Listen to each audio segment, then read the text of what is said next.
네, 안녕하세요. 국회는 지금 김혜연입니다. 지난 회 입법예고에서 다뤘던 중대재해처벌법이 지난 8일 본회의를 통과했습니다. 저희 녹화 다음 날에 통과됐는데 기존보다 후퇴됐다는 말이 계속 나오고 있죠. 어떻게 보셨습니까? 이 산업재해는 그 사후 엄벌보다는 그 전에 이제 사전 예방이 상당히 이제 중요하다고 보는데, 이번 법안이 통과된 걸 보면 상당히 좀 약하게 통과돼서 좀 아쉬움이 드러나고 있고, 또 상시 노동자 5인 미만의 사업장은 처벌 대상에서 우선 제외가 됐고요. 50인 미만 사업장은 법 공포 이후 3년 유예 기간을 또 부여했고, 사업 인허가 권한을 가진 공무원의 이제 부주의로 중대재해가 발생할 경우 해당 공무원 처벌이 이제 조항에서 빠졌습니다. 이런 부분들이 좀 아쉬운 상황이라고 할 수 있겠습니다. 알겠습니다. 변호사님은 어떻게 보셨습니까? 저는 이제 일단 후퇴라고 하지만 후퇴가 아니라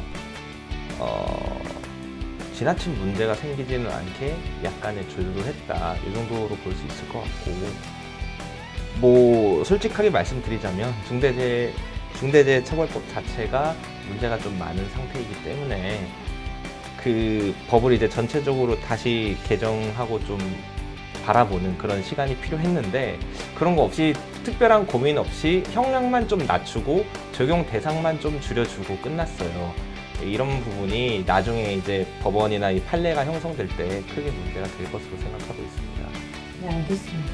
법안의 이름도 바뀌었죠. 어떤 점들이 바뀌었을까요? 먼저는 이제 처음에는 중대재해에 대한 기업 및 책임자 처벌 등에 관한 법률안으로 시작을 했다가 기업 및 정부 책임자 처벌 법안 이렇게 바뀌었다가 이제는 중대재해처벌 등에 관한 법률안으로 바뀌었는데요. 그러니까 이제 기업이라 정부 책임자라는 어떤 그거를 법률안 자체에 넣는 것보다는 그냥 빼고 법안 안에서 규정하는 게 좀 더 바람직하다라는 어떤 고민을 거친 결과 법안명을 수정을 하게 된 것 같습니다. 알겠습니다. 그래도 오랜 시간 끝에 통과됐으니 한 발 내디딘 것에 대해 만족을 좀 해봐야 할 것 같은데요. 어떻게 실효성이 있다고 봐야 할까요?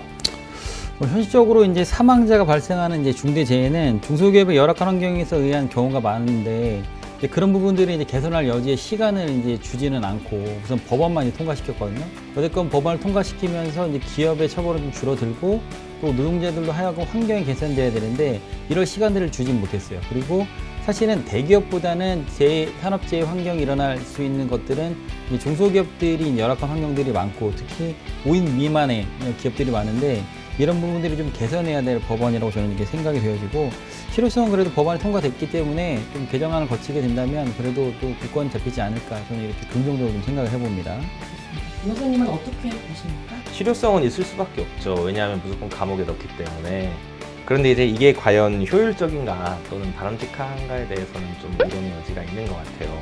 그거보다는 오히려 이제 벌금보다는 피해자에 대한 보상을 강화하고 처벌보다는 예방을 좀 더 강화하고 이런 방안으로 갔어야 되는데, 저희 이제 산업안전법이라든지 이런 쪽에 충분히 규율이 되고 있고 이런 부분을 좀 더 강화시켜 나가는 게 더 바람직한 것 같은데, 중대재해처벌법 같은 경우에는 정말 순수하게 기업 책임자에게 벌을 주는 데 집중하고 있는 법이거든요. 이게 이런 식으로 이제 입법을 하는 게 과연 바람직한가? 그리고 이제 나중에 되면 이제 대표이사들이 굉장히 많이 감옥에 가게 될 것이다. 변호사들은 좋을 수는 있는데 변호사들 말고 크게 좋은 사람들이 과연 있을지는 모르겠습니다. 네, 알겠습니다. 이보 후퇴냐, 일보 전진이냐라는 말이 나오고 있는데요. 이번 법안으로 인해 우리 사회가 재해 재난에 대해 보다 적극적인 관심이 필요하다고 느끼게 됐습니다. 국회는 지금 시작하겠습니다.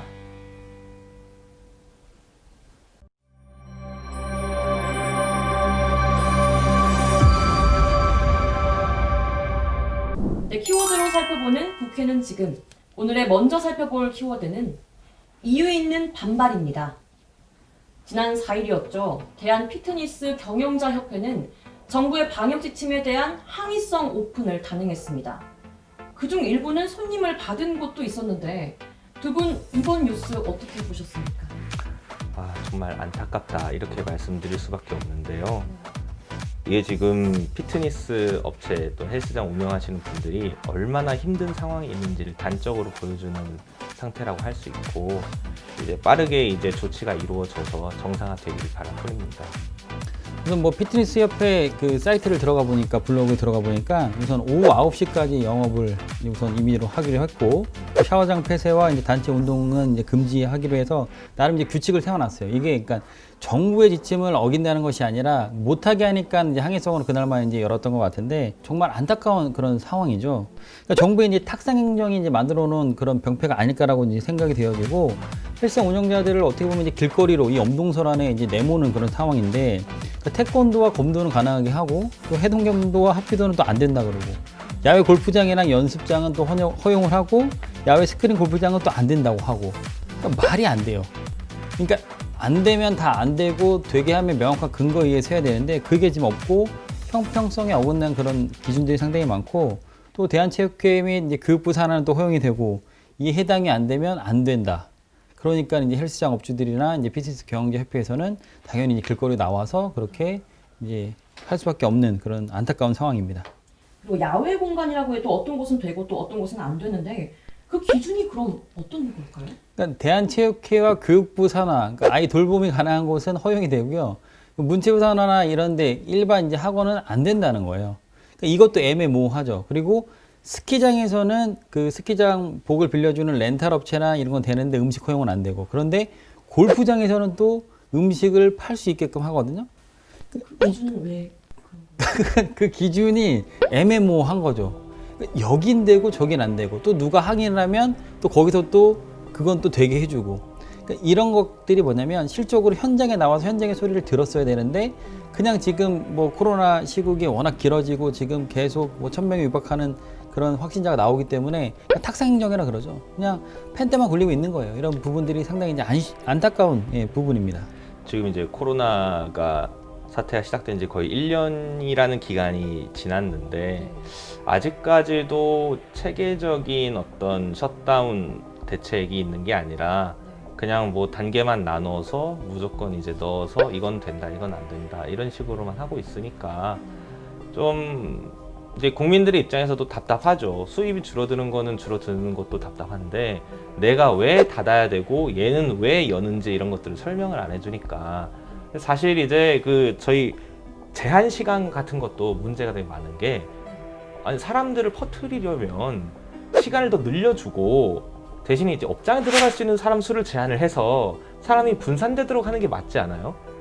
예를 들어 지하철이다 버스다 이러면 더 연장을 해주고 출퇴근 시차제라던가 이런 걸 통해서 출퇴근하는 사람들이 분산될 수 있도록 해야 감염의 위험성이 떨어지는 건데 무조건 9시에 닫아라 이렇게 해버리면 오히려 더 짧은 시간에 더 많은 사람들이 모여서 하고 빨리 집에 간단 말이에요. 다 같이. 그러면 감염 위험성이 더 높아지는 거 아니에요? 저는 좀 의문이 있어요. 만약에 헬스장 한다 그러면 24시간 운영을 하고 대신에 헬스장에 들어갈 수 있는 사람을 뭐 면적당 얼마 이렇게 제한을 하는 방식으로 해야 그래야지 이제 뭐 감염을 제한할 수 있는 건데 뭐 9시까지만 해라. 그러면 음식도 뭐 다 그 안에 먹고 나오고 술도 뭐 다 그 안에 먹고 나오고 이렇게 되면 이제 오히려 더 감염 더 잘 되지 않나. 저 이런 생각이 드는데 뭔가 이제 일종의 2단계 조치, 2.5단계 조치, 뭐 올라가고 내려가고에 따라서 행정이 이제 납득 가능한 원칙을 가지고 뭐 이제 영업 정지라던가 이런 제한을 하는 게 아니라 그냥 그때그때 맞춰서 아 뭐 줌바에서 뭐 좀 더 감염자가 생겼으니까 헬스장 닫도록 하자 이러고 뭐 그러다 헬스장 하시는 분들이 뭐 불만이 심하면 아 이건 좀 더 풀어주도록 하자 이런 식으로 지금 방역 조치를 운영을 하고 있는 것 같아요. 뭐 이런 현상 과연 좋은 것인지 뭐 1년이 지났는데 지금 뭐 코로나 사태 한 달째 두 달째가 아니라 1년 동안 그 관계 공무원들이나 이런 분들은 뭐 하고 있었는지 잘 모르겠습니다. 네. 아까 말씀하신 내용 중에 시간제 범위를 넓혀서 오히려 집중되는 시간대를 없앤다 이런 식으로 말씀해 주셨는데 건의가 많이 들어오지 않았을까라는 생각도 하는데 그렇게 이루어지지 않는 이유가 있을까요? 저도 모르겠어요. 그러니까 버스나 지하철이 단축 운행을 하잖아요. 그런데 출근은 하지 말라고는 하지 않잖아요. 그러면 결국 뭐냐? 더 제한된 시간 안에 더 많은 사람이 대중교통을 이용을 해야 되는 거거든요. 이거는 오히려 감염 가능성을 높이는 행위인데 왜 이런 조치를 하는지도 모르겠고 영업시간 같은 것도 그래요. PC방 9시까지 하지 말고 아예 24시간 열어가지고 대신에 PC방에 들어갈 수 있는 사람을 좀 제한을 하던가, 면적당 이런 식의 조치가 필요하고, 음식 같은 것도 저녁 좀 더 늦게 먹을 수 있게 하고, 더 빨리 먹을 수 있게 하고, 출근도 더 빨리 할 수 있게 하고, 더 늦게 하는 대신 더 늦게 일할 수 있게 해주고, 이렇게 해야지 이제 사람들이 조금씩 분산이 되면서 실질적으로 감염 위험성을 낮출 수가 있는 건데, 그렇지 않고 그냥 다 이제 이 시간에 몰아서 다 해라, 이 시간 이후로는 안 된다. 감염이 밤에 이루어지지 않는 게 아니에요. 낮에는 감염이 잘 안 되고 밤에는 감염이 잘 되는 게 아니에요. 네. 감염자가 근처에 오래 있으면 감염이 되는 거고, 감염자가 근처에 오래 없으면 감염이 안 되는 건데, 이런 것들을 전혀 생각하지 않고 그냥 이제 완전히 닫아버리기는 좀 그러니까 영업 요까지만 영업하도록 합시다, 이런 발상으로 지금 행정을 하니까 코로나 이렇게 잘 안 잡히지 않고 국민분들이 이렇게 열심히 이제 방역수칙에 협조를 하는데도 많은 사람들이 불만이 있는 겁니다. 알겠습니다. 구체적인 기준에 대한 규제가 없다라는 취지의 말씀을 해주셨는데요. 돌아가서 헬스장 업주 측의 주장은 태권도 도장과 발레 교습소는 학원으로 등록돼 있기 때문에 제한적 영업을 하고 있다며 이는 형평성에 어긋난다라고 주장을 하고 있습니다. 이에 대해서 어떻게 생각을 하십니까? 그러니까 우선 그 아이들의 이제 돌봄 그런 상황 때문에 정부에서 우선은 뭐 태권도나 발레 교습라든지 학원에 관해서는 어느 정도 제한적으로 이제 풀어준 것 같아요. 근데 여기서 문제가 뭐냐면 겨울방학 시작해서 아이들을 돌봄을 할 수 없다. 이게 1차적인 방안이 아니라 제가 봤을 때는 재택근무를 우선 순차적으로 시켜야 된다고 봐요. 그러니까 돌봄을 이제 필요로 하는 것들은 맞벌이를 하는 이제 어떻게 보면 가정 아니겠습니까? 그러면 맞벌이를 하게 되면 아빠든 엄마든 간에 둘이 맞벌이할 경우 재택근무를 하게 되면 돌봄의 공백이 생기지 않아요.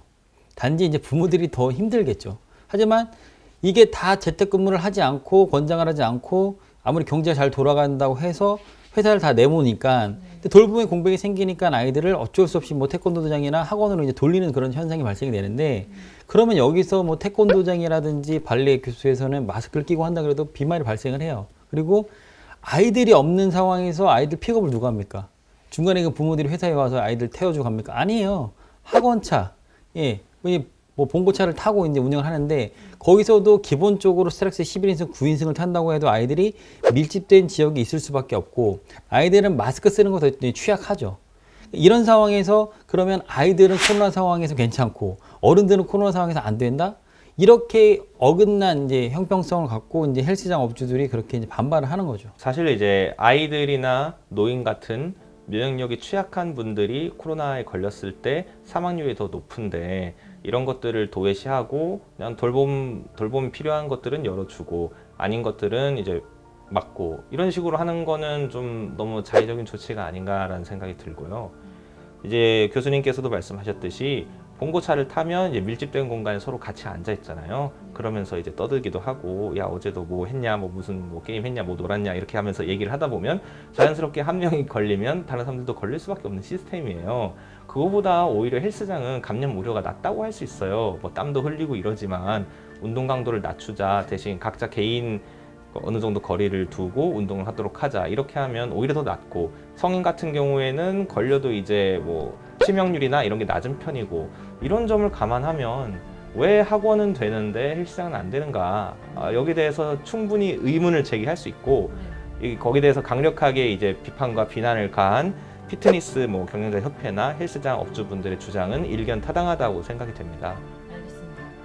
정부의 발표를 들어보면 아까 말씀해 주신 것들과 같이 학부모들의 돌봄 부담을 덜기 위해서 학원의 집합금지 조치가 완화됐다라는 건데, 이 기준 또한 명확한 기준이 아니라는 비난이 있습니다. 이에 대해서 좀 구체적인 생각을 여쭤보겠습니다. 그래서 뭐 돌봄 때문에 이제 학원을 뭐 운영적으로 제한을 이제 허용한다. 저는 여기에도 좀 반대표를 던지고 싶어요. 그러니까 돌봄 필요하면 제가 말씀드렸다시피 재택근무를 해야 돼요. 왜냐면 지금 상황에서는 지금 대한민국 어디 하나 할 곳이 안정한 곳이 없습니다. 그래도 성인들 같은 경우는 마스크를 잘 끼고 손소독 잘 하는데, 아이들이 그렇게 부모님들, 특히 뭐 초등학생도 마찬가지예요. 뭐 초등학교 고학년 정도 돼야 스스로 뭐 화장실 가서 뭐 비누로 3초 이상 손을 씻고 손세정을 잘하곤 하는데, 아무리 학원에서 뭐 관장님들, 원장님들이 또 때로는 선생님들이 아이들한테 손 씻어라 아니면 손 소독해라 강조한다고 해도 아이들은 그런 건강에 비해서 취약한 건 사실이거든요.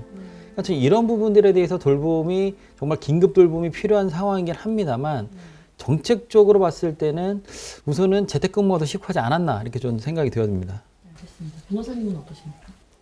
저도 뭐 비슷한 생각이긴 한데 뭐 물론 이제 돌봄이라는 게 꼭 필요하기는 하지만 그거보다는 재택근무 상황을 좀 더 개선을 하고 할 수 있도록 지원해 주는 게 좀 우선적이라고 보이고요. 네.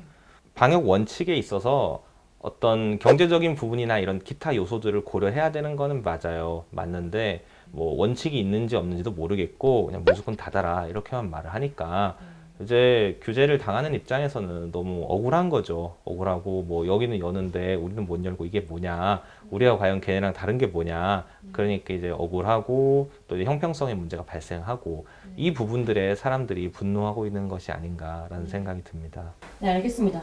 여기 스키장과 PC방도 있죠. 제한적 운영을 여기도 하고 있는데 여긴 또 기준이 어떻게 다릅니까?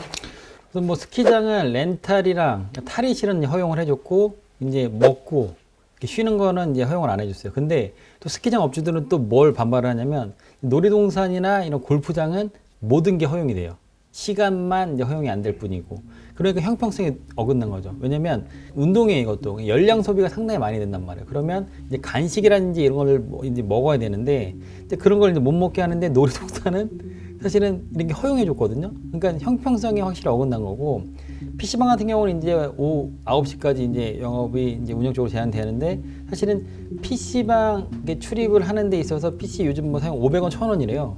저는 뭐 PC를 별로 안 좋아하니까 키오스크에서 드러나고 500원, 1000원 입장을 하면 이제 시간이 주어지고 그럼 어떻게 장사를 하냐고 이제 물어봤더니 먹는 걸로 그렇게 이제 판단하는 거예요. 앉아서 더 많이 먹는 거죠. 그러니까 저도 깜짝 놀랐는데 이번 이제 이 방송 때문에 이제 PC방 주변에 지인이 있어서 물어봤는데 이 앉아서 뭐 떡볶이도 해다 주고 뭐 국수도 끓여주고 라면도 끓여주고 이런 것들이 상당히 많다고 합니다. 근데 그런 거를 제한적으로 못하게 하니까 사실상 들어와서 1시간에 1,000원씩 한다 그래도 영업에는 크게 이제 이득이 되지 않는다고 이렇게 얘기를 하고 있습니다. 변호사님은 어떻게 생각하십니까?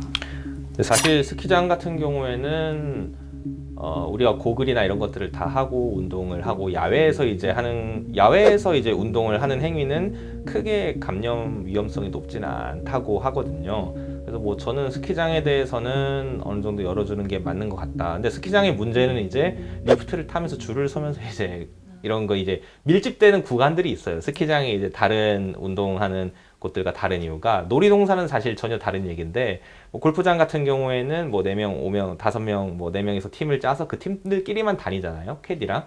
근데 이제 스키장 같은 경우에는 군데군데 줄을 서거나 뭐 모여서 이제 기다리거나 이런 부분들이 있어서 그런 것들을 좀 더 제한을 하거나 뭐 간격을 둘 수 있다면 사실 뭐 골프장이나 놀이동산과 달리 취급할 이유는 없다. 이런 부분에 있어서 좀 더 정밀한 규제나 제한이 있으면 좋을 것 같은데 이런 부분이 없어서 아쉽다 이렇게 말씀을 드릴 수가 있고 이제 PC방 같은 경우에는 말씀대로 사실 PC방이 이제 컴퓨터만으로는 이제 영업이익이 잘 안 나와요. 그래서 거기서 이제 부가적인 음식이라든지 음료라든지 이런 걸 팔면서 이제 순이익을 올리는 건데 그런 부분이 없어지니까 이제 PC방 운영이 굉장히 어려운 상황이고 특히 PC방 같은 경우에는 저녁에서 밤 장사가 생각보다 핵심적인 장사구 시간이거든요. 술집처럼. 근데 이 시간을 통째로 막아버리니까 업주 입장에서 너무 힘들지 않는가. 차라리 예전처럼 한 자리 뛰고 앉게 하고 PC방 같은 경우에는 그렇게 땀이 나진 않아요. 게임을 하면서. 땀이 나진 않기 때문에 한 자리 뛰어서 앉게 하고 뭐 너무 오래는 하지 말도록 하고 뭐 이런 제한들을 두는 대신에 영업시간을 좀 풀어주는 방식으로 하는 게 좋지 않겠는가. 아무튼 뭐 전체적으로 봤을 때 각 업종에 맞는 제한이 있을 수가 있어요. 각 업종마다 이렇게 하면 좀 더 위험성이 높고 이렇게 하면 좀 더 위험성이 낮고 근데 이런 부분들을 고려하지 않고 일률적으로 시간, 업종 이렇게 나눠서 칼같이 잘라서 이제 제한을 하고 있는데 이게 이제 뭐 한두 달 정도면 버틸만 해도 지금 1년째 이러고 있는데 슬슬 이제 당하는 사람 입장에서 불만을 표시할 때가 됐습니다. 알겠습니다. 이 문제는 집합금지뿐만이 아니라 자영업자와 소상공인 전체의 피해로 이어지는 것이 굉장히 심각하다고도 볼 수 있는데요. 어떻게 생각을 하십니까?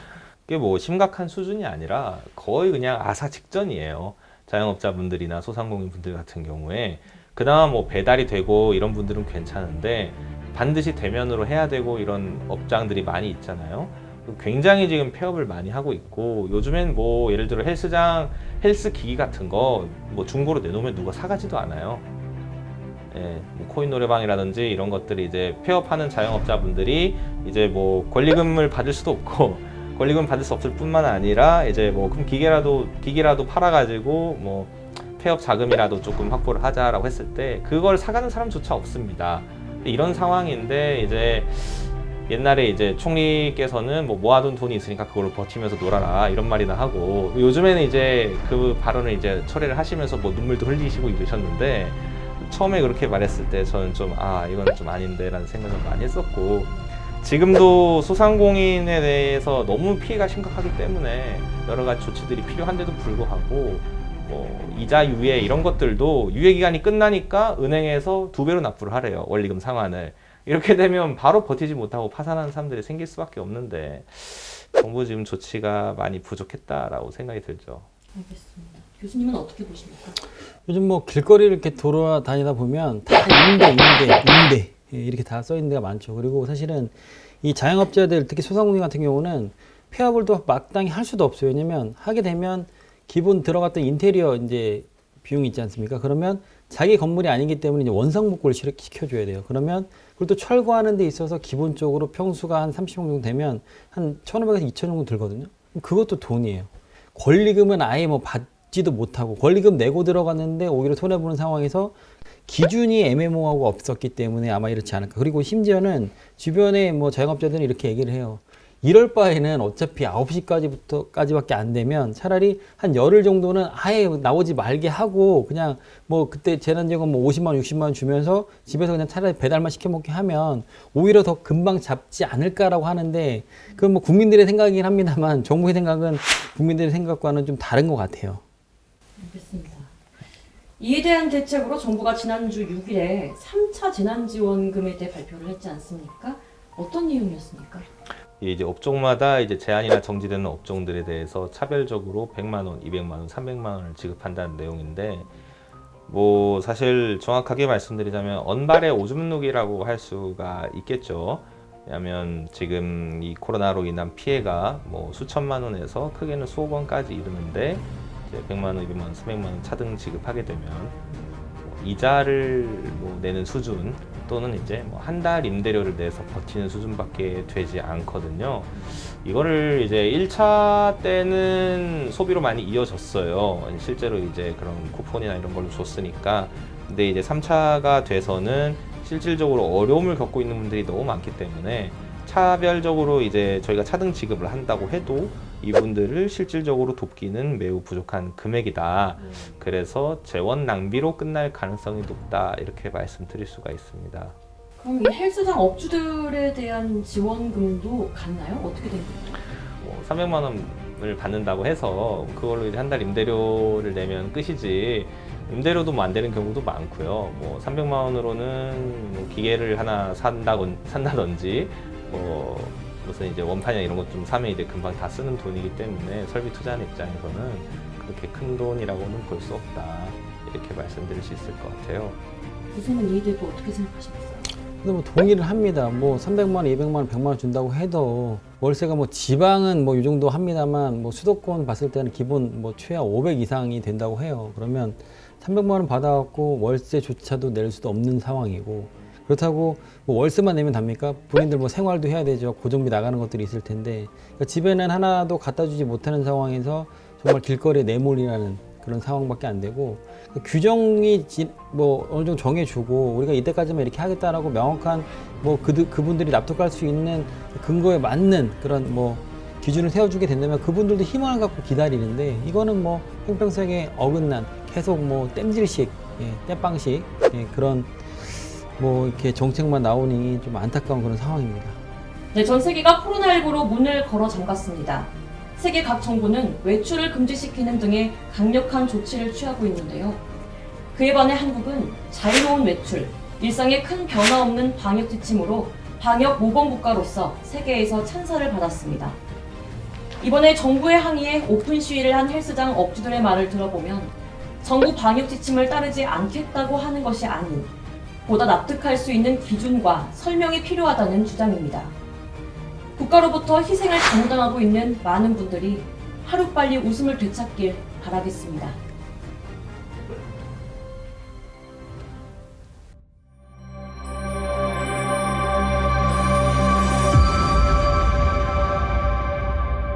지난 2일 미국 CNN에 따르면 워싱턴 DC 항소법원은 여성 사형수인 리사 몽고메리의 형집행을 연기한 1심은 무효라고 결정했습니다. 이에 따라 조 바이든 당선인의 취임 전에 사형이 집행될 것으로 보이고 있는데요.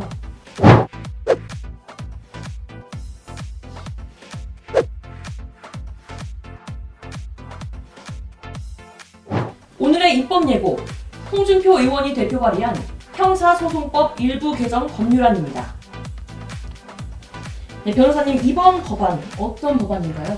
예, 이 법안은 흉악범죄, 반인륜범죄를 저지르고 사형이 확정된 자에 대해서는 판결이 확정된 날로부터 6개월 이내에 반드시 사형을 우선하여 집행하도록 하는 내용을 담고 있는 법안입니다. 살인이라든지 약취유인, 그러니까 납치로 인한 살인치사, 강간으로 인한 살인치사, 아동성범죄로 인한 살인치사가 포함되어 있습니다. 그 기존 법안에서 어떤 게 변한 거죠? 그러니까 뭐 기존 법안에서는 이제 사형을 이제 꼭 집행하도록 한다, 일반적인 규정이 있었다면, 지금 이제 홍준표 의원이 발의한 입법은 반드시 우선하여 집행한다라는 말을 넣음으로써 이렇게 사형의 집행과 관련된 사항을 강행 규정으로 만들겠다, 반드시 이제 관철시켜야 되는 규범으로 격상시키겠다, 이런 의도를 가지고 입법을 하신 거죠. 이 사형제에 대해서는 다른 나라는 상황이 어떻습니까? 우선 뭐 140국에서는 우선 사형제를 폐지를 했고, 지금 사형이 이루어지는 나라는 한 20개국밖에 되지 않아요. 사실은 대한민국은 1997년 이후, 그러니까 12월 30일 이후에는 아직까지 이제 집행이 되고 있지 않은 그런 상황입니다. 그 이유에 대해서는 뭐라고 생각을 하십니까? 아무래도 뭐 인륜적, 뭐 생명권 이런 것들이 있고, 지금 사실은 뭐 국민의 뭐 68%가 뭐 사형에 대해서 찬성을 한다고 합니다만, 뭐 일단 뭐 인간의 생명권을 침해한다는 뭐 주장이 있고요. 또 잘못된 판결의 그런 가능성이 있습니다. 뭐 17년 만에 무죄 판결을 받은 전북 3례 나라 슈퍼 3인도 강도 치사 사건이 이제 그런 하나의 예시고, 또 사형제도가 이제 범죄율 억제에 도움이 된다는 이제 그것을 이제 증명할 수가 이제 없다고 하고, 또 네 번째는 이제 통상 문제죠.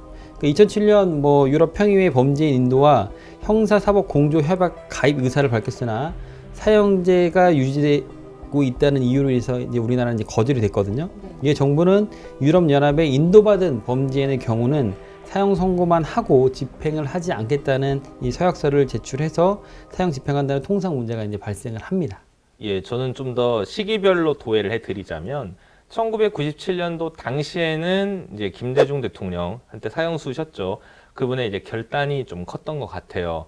사형을 더 이상 집행하지 않겠다라는 어떤 인권적인 결단이 되게 컸던 것 같고, 2000년도 초중반까지는 이제 어떤 인권 의식이 신장을 하고, 저희 국제 엠네스티와 같은 인권 단체들이나 유엔 어떤 인권보장 이사회나 이런 곳들의 권고를 받아서 사형 집행을 안 했던 것 같고, 2010년경 이 즈음에는 이제 EU와의 관계에 있어서 교수님 말씀하셨던 저희가 사형을 집행하지 않겠다는 일종의 서약서를 EU에다 제출을 하면서 이제 사형을 집행하지 외교적으로도 사형을 집행하지 않겠다라는 의사를 대외적으로도 표명을 했고, 그리고 지금 들어서는 이제 사형제 찬성 여론이 훨씬 더 강합니다만, 이제 지금 수십 년 동안 사형을 집행하지 않고 있었던 상태에서 누군가 스타트를 끊기 굉장히 애매한 상황이란 말이죠.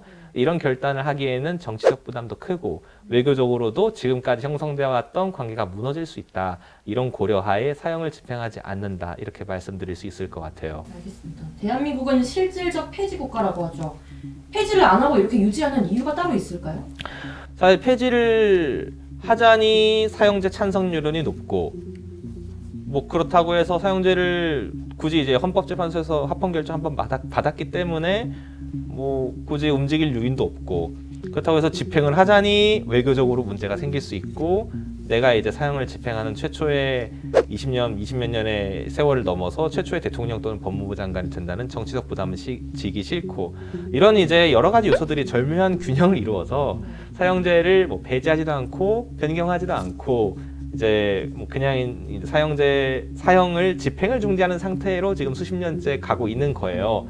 그리고 이제 이런 상황에 크게 변화가 없는 이상 앞으로도 이런 현상 유지가 될 것 같은데 이제 홍준표 의원이 이런 상황에 이제 돌을 던진 거죠. 바꿔보자, 제대로 논의를 해보자 이렇게 정면으로 딱 치고 들어왔는데 뭐 어떻게 될지는 잘 모르겠습니다.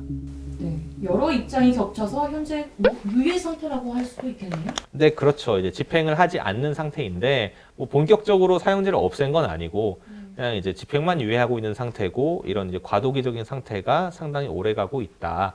현재로서는 그 과도기적인 요인들이 다 제거되지는 않았기 때문에 이 상태로 유지가 될 것이지만 뭐 그 과정에서 이번에 이런 법안들을 통해서 다시 한번 논의해 볼 수 있는 장을 열었다. 이렇게 말씀드릴 수 있을 것 같네요. 네, 알겠습니다.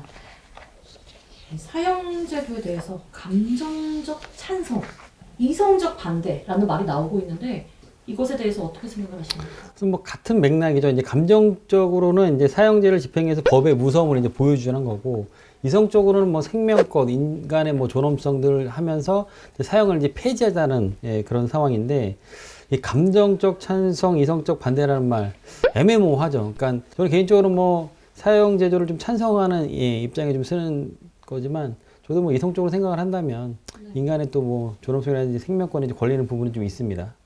알겠습니다. 변호사님 생각은 어떠십니까? 사실 감정적으로는 굳이 살려둘 필요가 없는 분들이 한 대한민국에 10명에서 20명 정도는 있어요. 뭐 사형을 집행하는 게 좀 더 나으신 분들이 있는데, 근데 뭐 그걸 이제 저희가 감정적으로 판단하기보다는 뭐 국가의 어떤 이제 정치적인 고려라든지 뭐 일종의 이제 사형 집행이 정치적인 문제가 되어버렸어요. 단순히 사법의 집행의 문제가 아니라.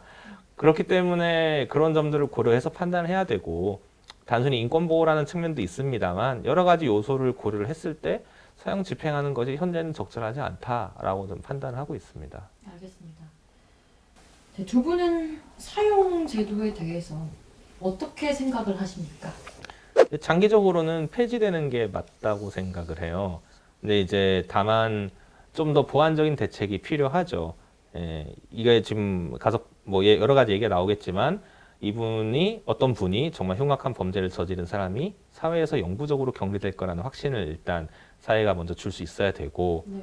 둘째로는 이제 사형수들에게 소요되는 예산이나 낭비되는 공무원 대응을 하면서 이제 뭐 이런 것들이 좀 커요. 이제 사형수 중에서도 유명한 몇 분들이 있는데 이분들은 시도 때도 없이 이제 민원을 넣고 소송을 제기를 하고 뭐 공무원을 이제 쌍욕을 하고 때리고 이런 행동들을 많이 해요. 이런 사람들 같은 경우에는 좀 좁은 방에 좀 가둬놓고 그냥 음식만 좀 주고 뭐 약간 이제 안 좋은 환경에서 좀 있도록 냅두고 그러다가 이제 죽으면 어쩔 수 없는 거고, 이런 형태의 좀 약간 방치된 좀 더 업그레이드된 형태의 이제 징역형이 필요하지 않나, 이런 것들을 이제 마련을 하면 사형제를 폐지를 해도 상관이 없을 것 같거든요. 네. 사형제가 폐지가 되고 나서의 방안을 말씀해 주셨는데 폐지가 되어야 한다는 정확한 이유를 여쭙겠습니다. 사실 이제 최근 여러 가지 이유가 있습니다만 최근 들어서 이제 오판 가능성 문제는 조금 많이 없어지는 것 같아요. 살인 사건에 있어서 이제 증거를 수집하고 판단하는 과학적 기법이 점점 더 발전하기 때문에 오판 가능성 문제는 상당히 줄어든 것 같아요. 저는 그거보다는 그냥 보편적 인권의 견지 하에서 사람이 사람의 목숨을 빼앗는 것이 옳지 않다, 이렇게 이제 말씀을 드리고 싶고, 그러한 전제 하에서 사형제는 장기적으로 폐지되는 게 맞다, 이렇게 말씀드리고 싶어요. 저는 사형제도 폐지를 한다는 건 저는 반대하는 사람 중에 하나입니다. 왜냐면 정말 이 살인을 저지르는 사람들 중에 보면 목적성이 많아요. 내가 뭐 이 사람을 강간하겠다, 성폭행을 하겠다, 아니면 내가 이 사람을 정말 뭐 어떻게 뭐 죽여야 되겠다 계획하에, 그러니까 이런 것들이 있는데, 실질적으로는 정말 목적성을 갖고 정말 흉악범들, 뭐 고유중 사건이라든지 뭐 엠번방이라든지 뭐 조두시라든지 여러 가지 뭐 상황들이 봤을 때는 저는 사형제도가는 없어지면 안 될 거라고 생각이 돼요. 왜냐면 우리나라는 종신형이 없잖아요. 미국처럼 무슨 뭐 사회적으로 아예 격리시켜 놓은 게 없고, 무기징역이면 한 20년 뭐 머문 수 있다가는 또 어떻게 보면 사함받고 풀려나는 그런 상황이 초래되기 때문에 저는 개인적인 감정적인 요소를 좀 떠나서 이성적인 게 좀 걸리긴 합니다만 그래도 사형제도는 저는 폐지에는 반대를 합니다. 알겠습니다. 이 흉악범의 뉴스가 나올 때마다 사형제도에 대한 이야기가 계속 나오고 있죠. 흉악범죄에 대한 억제력을 들 수 있는데 어떻게 생각하십니까? 사실은 뭐 제가 서두에도 언급해드렸다시피 이 살인하는 사람들은 거의 다가 사이코패스입니다.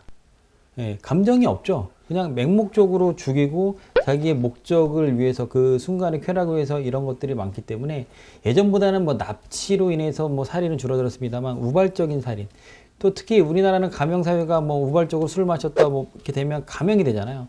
그러니까 이런 빌미를 주면 안 돼요. 저는 그렇게 생각을 해요. 그러면 누구나 내가 사람을 죽였어도 나는 어쨌건 뭐 사형 집행수를 받았습니다만 뭐 나는 죽지 않는다. 그리고 오히려 뭐 이런 말들이 있다고 해요. 무기징역보다 그 교도소 안에서는 사형수가 오히려 더 대우를 받는 그들의 입장에서는 그렇다고 합니다. 그래서 제가 봤을 때는 집행이 이루어지지 않고 있는 건 사실입니다만 사형제 폐지는 저는 계속 반대합니다. 이게 저희가 이제 학계에서는 이걸 위화적 효력이라고 하거든요. 이제 뭐 나는 너를 처벌할 것이다라는 시그널을 주어서 경고를 주어서 이제 범죄를 저지른 사람들이 그거를 이제 주저하게 만드는. 그렇지만 이제 솔직하게 말씀드리자면 이런 형벌의 위화적 효력은 요즘 들어서는 크게 의미는 없다는 게 다수설이에요. 여러 가지 연구를 해본 결과 사형제뿐만 아니라 중형을 때린다고 해서 범죄가 줄어드는 게 아니다. 이렇게 지금 학계 의견은 모아져 있고 실제로도 저희 조두순 사건 이후 유기징역의 상한이 2배씩 늘어났어요. 25년에서 50년으로. 그런데도 불구하고 강력 사건은 오히려 50%가 증가했단 말이죠. 수년에 걸쳐서. 결국 이제 무조건 처벌을 한다고 해서 이게 다가 아니다. 이렇게 말씀을 드릴 수가 있어요. 또 아까 말씀드린 대로 사형수가 오히려 대우를 받는다고 했는데 사형수 여기에 빨간 명찰을 차고 있어요. 누가 봐도 이제 사형수라는 거를 알 수 있죠. 주변 사람들이. 사형수들은 자기가 죽을 거라고 생각을 하기 때문에 정말 막 나가요. 막 나가고 여러 가지를 요구를 해요. 좀 이런 것들을 안 들어주고 좀 사형수들에 대해서 어느 정도 규율을 지키면서 반성을 하는 시간을 줘야 되는데 그렇지 못한 것은 이제 현재 행형제도의 한계라고는 보여지고 이런 부분들은 개선할 필요가 있고요. 이런 부분들을 좀 더 생각을 해보면 사형제가 과연 그렇게 효과가 많이 있느냐? 뭐 효과가 그렇게 많지는 않은 것 같아요. 그냥 이제 뭐 제일 큰 효과는 사형제의 제일 큰 효과는 이거죠. 저 나쁜 놈이 죽었다는 어떤 시원한 감정을 국민들한테 준다. 이게 제일 큰 효과고 나머지 효과는 거의 없습니다. 아까 여쭤본 질문 내용의 감정적 찬성이라는 게 약간 여기에 해당하는 거겠네요. 그렇죠. 뭐 저희 이제 우리가 이렇게 말을 하잖아요. 손가락질을 하면서 저런 이제 죽어 마땅한 놈들, 죽어 마땅한 놈들이라고 생각했던 우리의 정의관념 또는 어떤 그런 통쾌한 관념이 사형제도를 집행하게 되면 충족이 되겠죠. 그러면서 이제 국민적으로 느끼는 어떤 집단이 느끼는 뭐 사이다라든지 뭐 어떤 그런 긍정적인 감정들 뭐 이런 부분이 사실 사형제도의 거의 유일한 장점이라고 볼 수가 있어요. 뭐 사형제를 한다고 해서 그렇게 예산이 절약되는 것도 아니고 이런 점들을 감안하면 그런 감정을 위해서 사형제를 꼭 유지를 해야 되느냐 여기에 대해서는 이제 이론이 있을 수 있는 거죠. 알겠습니다. 아까 흉악범죄에 대한 위화적 기능이 거의 없다. 이거 학계에서 나온 이야기다라고 말씀해 주셨는데 그럼 그 내용도 어떻게 보면 가설 아닐까요? 통계로 어느 정도 증명이 됐어요. 사형제를 유지한다고 해서 그러니까 사형제를 폐지한 국가들이 과연 흉악범죄가 늘어났느냐 이런 것들을 보면 크게 변화가 없다라는 것이 다수설이고 지금 이제까지 100 몇십 개국이 140개국이 넘는 나라들이 사형제를 폐지를 했잖아요.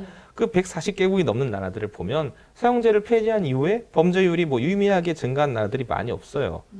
이거는 사실 이제 범죄율이라는 거는 다양한 요소가 영향을 미치기 때문에 사형이라는 요소 딱 하나만 떼서 판단하기는 좀 힘든 면은 있죠. 그렇지만 이제 학술적으로 사형제도가 범죄를 예방한다. 이건 전혀 근거가 없다. 이렇게 최근은 이렇게 결론 내리고 있어요. 많은 학자분들이 그렇고 통계를 연구하시는 분들 역시 비슷하게 결론을 내리고 있고요. 뭐 그런 이제 학술적 근거에 대해서 뭐 비판을 한다고 해서 뭐 그게 이제 납득가는 의견이 되는 건 아니고 뭐 그러니까 사형을 당할 만한 분들은 내가 죽는다는 걸 신경 쓰지 않아요. 그렇게 나는 잘 피해갈 수 있다라고 생각을 하거나 나는 죽어도 된다라고 생각을 하죠. 네, 형사소송법 제465조 1항에 따르면 사형 집행의 명령은 판결이 확정된 날로부터 6개월 이내여야 한다. 463조를 보면 사형은 법무부 장관의 명령에 의하여 집행한다고 나와 있습니다. 그렇다면 법무부 장관은 6개월 이내에 결정을 내렸어야 했던 것 아닌가요? 그렇죠. 이론상으로는 이제 그렇죠. 근데 집행이 1997년 이후에 이루어지지 않았기 때문에 뭐 어느 법무부 장관이라도 쉽지는 않죠. 그 법무부 장관이 내릴 수 있는 권한이 있다고 하더라도 사회적인 전반의 국민의 또 이런 분위기도 봐야 될 거고 또 어떻게 보면 이제 또 대통령이라든지 뭐 여당, 야당 여러 가지 또 정치적인 상황들을 또 봐야 될 거기 때문에 법무부 장관이 혼자서 집행이 떨어졌다고 해서 6개월 이내에 어떤 법무부 장관이 그렇게 쉽게 내릴 수 있을까요? 그러니까 좀 사실 어려운 상황이고 지금 뭐 대한민국에 60명의 지금 뭐 사형 집행수가 있다고 하고 교정시설에는 이제 57명, 군 교도소에 이제 3명 있다고 하는데 이분들은 아직까지 뭐 살아있는 거 보면 뭐 변호사님 말씀하신 것처럼 거의 뭐 이제는 사형 제도가 없어지진 않았습니다만 대한민국의 종신형에 가까운 그런 게 좀 흘러가고 있지 않나 이렇게 생각이 되어집니다. 결국 이번 법안 역시도 수정이 불가피할 것으로 보이고 있는데 어떤 식으로 개정이 될 거라고 예상하십니까? 근데 어차피 이번 법안은 통과되지 않을 거기 때문에 뭐 수정안도 없을 거고 크게 이제 논의도 별로 없을 것 같아요. 뭐 여당 입장에서 홍준표 의원이 발의한 법안을 굳이 검토할 가치도 없을 뿐만 아니라 465조 1항이 이미 있는데 그거랑 뭐 굳이 다르지도 않는 조항을 왜 삽입을 하냐 이런 비판도 있을 수가 있고 차라리 넣을 거면 사형을 집행하지 않으면 뭐 법무부 장관을 처벌한다 이런 조항을 넣던지 해야지 그런 조항 없이 그냥 이미 이제 뭐 한다라는 조항을 해놓고 그 다음에 뭐 우선해서 반드시 집행하도록 한다 이런 걸 또 넣을 필요는 없을 것 같아요. 그러니까 소송법 같은 경우에는 이제 반드시 지켜야 되는 규정이 있고 반드시 지킬 필요도 없는 규정들도 있어요. 지금 이제 465조 같은 경우에는 꼭 지킬 필요는 없는 규정이다라고 해석을 하는 건데 이걸 이제 그런 이제 강행 규정, 반드시 지켜야 되는 규정으로 바꾸고자 하고 지금 하는 거죠. 뭐 그거 자체로는 의미는 있지만 처벌 규정이 없는데 이걸 뭐 넣어봤자 크게 의미가 있겠느냐라는 이제 의문이 첫째로는 있을 수가 있고 둘째로는 뭐 이 조항을 넣는다고 해서 실제로 사형이 집행되는 것도 아닐 거란 말이에요. 뭐 이런 게 좀 필요가 있나 이렇게 될 수도 있고 그리고 셋째로는 이제 지금 국회가 이 법안을 통과시킬 이유가 거의 없어요. 법제처라든지 뭐 법사위라든지 검토를 해봤을 때 이 법안은 현재 법체계에 맞춰서 적정하지 않다라는 의견을 낼 가능성이 굉장히 높기 때문에 지금 이 법안은 뭐 소위원회 문턱을 넘기지 못하고 사장될 가능성이 아주 높다 이렇게 말씀드릴 수 있을 것 같아요.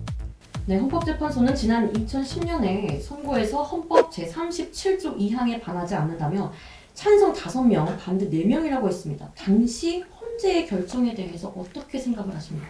예, 일단 헌법재판소는 사형제도의 존치 여부는 입법부가 정할 사항이지 헌법재판소가 정할 사항은 아니다 이렇게 딱 잘라서 얘기를 하고 다만 이제 사형제가 위헌이냐라는 거를 또 따로 이제 심사를 하고 있는데요.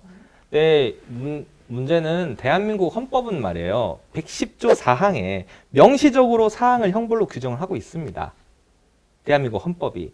헌법재판소는 헌법에 근거해서 법률의 유효성을 판단하는 기관이기 때문에 헌법 자체를 심사할 수는 없어요. 그렇기 때문에 우리 헌법이 사형이라는 형벌을 명시적으로 헌법에 규정하고 있기 때문에 헌법재판소 입장에서는 아니 우리 헌법에도 있는 거를 왜 위헌 판결하느냐 이렇게 판단할 수밖에 없고 저는 이런 헌법재판소의 어떤 한계나 기능에 비추어 봤을 때 헌법재판소는 앞으로도 사형제에 대해서 합헌 결정을 내릴 가능성이 아주 높다. 헌법이 개정되지 않는 한은 이렇게 말씀드릴 수가 있고 또 이제 국민 여론이 계속해서 사형제 존치 쪽으로 가고 있기 때문에 국회 역시 굳이 이제 이 법을 바꿀 필요가 없어요. 내가 이제 여론의 비난을 감수하면서까지 사형제도를 없애지는 않겠다 이렇게 가는 거고 그리고 뭐 인권단체나 시민단체들도 어쨌든가 지금 집행을 하지 않고 있으니까 사형제 폐지를 이제 가끔 얘기는 해도 집행을 하지 않고 있는데 굳이 사형제를 폐지하자고 우리가 나서서 문제를 일으킬 필요는 없다 이렇게 생각을 하고 있는 것 같고 헌법재판소의 결정은 현재 이제 헌법의 문헌과 헌법재판소의 기능의 한계에 비추어 봤을 때 아주 타당한 결정이라고 생각이 되고 지금 이제 절묘하게 균형에 있는 상태이기 때문에 앞으로도 실질적 사형 폐지 국가로 남아있을 가능성이 높다 이렇게 말씀드릴 수 있을 것 같아요. 교수님은 당시 헌재 결정에 대해서 어떻게 생각하십니까? 우선 뭐 이게 이제 두 번째죠. 그러니까 1996년에는 찬성이 7, 반대가 이제 2명이었고 2010년에는 이제 찬성이 5, 이제 반대가 4명이었어요. 점차 이제 어떻게 보면 이제 갭이 이제 줄어들고 있는 상황이고 2009년 이제 개봉한 영화 이제 집행자를 보시면 연쇄살인마가 이제 교도소 안에서 이제 자살 행위를 하면서 죽어가는 연쇄살인마를 집행자들이 살려야 되는 그런 아이러니한 상황이 이제 벌어져요. 영화 속에서. 근데 왜 그러냐면, 그러니까 교도소 안에서 그렇게 자살하면 1차적으로는 교도소의 책임이 있습니다만 정치적으로 어떻게든 집행을 해야 된다는 의무에서 꼭 그 연쇄살인마를 죽어가는 연쇄살인마를 살려야 된다는 영화거든요. 그러니까 이 영화는 법의, 그러니까 집행자로서의 시각에서 바라보는 그런 영화예요. 그러니까 전체적으로 사형 제도 뭐 폐지, 뭐 찬성, 반대는 어떤 시각으로 바라보느냐에 따라서 아까 뭐 우리 아나운서님 말씀해 주신 것처럼 감정적이냐, 이성적이냐, 뭐 국민이냐, 아니면 뭐 법이냐, 여러 가지 그 시각에 따라 달라질 수 있기 때문에 뭐 헌재에서 내린 결정, 앞으로는 시간이 지나면 제가 봤을 때는 뭐 7대2 지금 5대4 뭐 5년, 뭐 10년 지나면 제가 봤을 때는 감정적으로 뭐 폐지가 되지 않을까. 저는 찬성하는 사람입니다만 앞으로는 결정이 이렇게 되지 않을까 저는 이렇게 생각이 되어집니다. 네, 알겠습니다.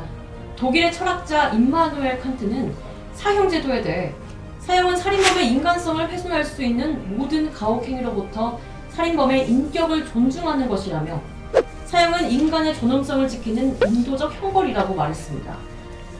세계 최대 인권단체인 국제 엠네스티는 2018년 통계를 통해 142개국이 사형을 폐지했고 20개국만이 사형을 집행하고 있다고 발표했습니다.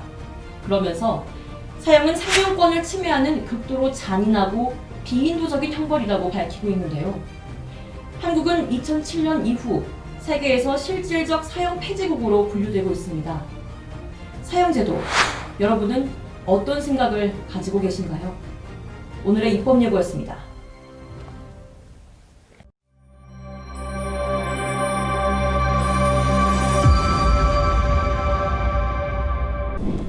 네, 오늘 국회는 지금의 총평을 말하자면 어떤가요? 오늘은 좀 정치적인 얘기가 안 나와서 좀 덜 나와서 산뜻하고 기분이 좋다.